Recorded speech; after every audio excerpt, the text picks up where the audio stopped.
something I was super intrigued and always have been, and something you're applying in your practice, is this idea of sacred geometry. And I really love it because if you look at math and geometry, it guides everything. It is the universal language, as they say. If you were to try and communicate with an alien form, you'd have to do it through this mathematical, geometrical kind of thing, and shapes and all this. And sacred geometry is just phenomenal. You find it with ancient Egyptian, Incan, like all over. Can you talk about how you're applying it within a medical space and a clinical space to help patients? Yeah, I'm kind of sneaking it in right now. You're not telling them. It's just there, right? Because again, that's true energy, right? That's what it is. It's, but yeah.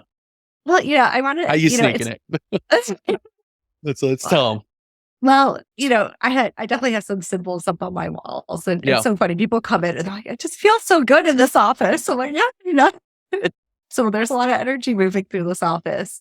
Yeah. Just like, so over time, human beings have been getting downloads on patterns. So there's certain Reiki. Reiki is the most, I think most people know Reiki when they think energy medicine. There's specific symbols you draw into.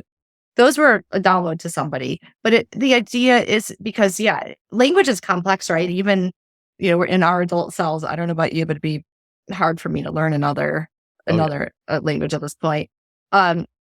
Whatever information we're getting from out in space, and as we know, it comes through in a waveform, a frequency form.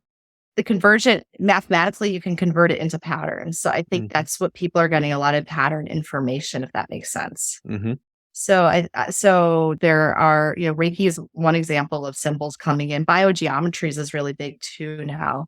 And then also sacred geometry, which are more objects we would think about, like pyramid shape and other shapes. And so in various meditations and downloads over time, people have started getting information on what these shapes represent.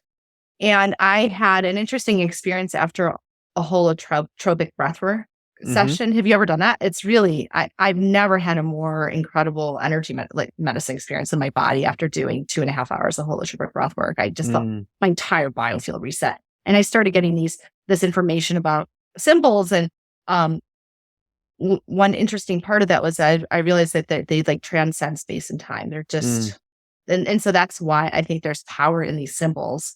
And it's interesting that more and more people are becoming aware of them. Or like, oh, that's the flower of life. Oh, that's the galactic healing symbol. And I still think there's a lot more we're learning about them, and a lot more to go from there. But the idea is that with these symbols, you can help promote the healing process, just as in the heart-brain coherence can help promote healing to either when someone creates that state in themselves, or someone else is doing some kind of coherence energy healing via dispenser or heart math or some other, technique on them.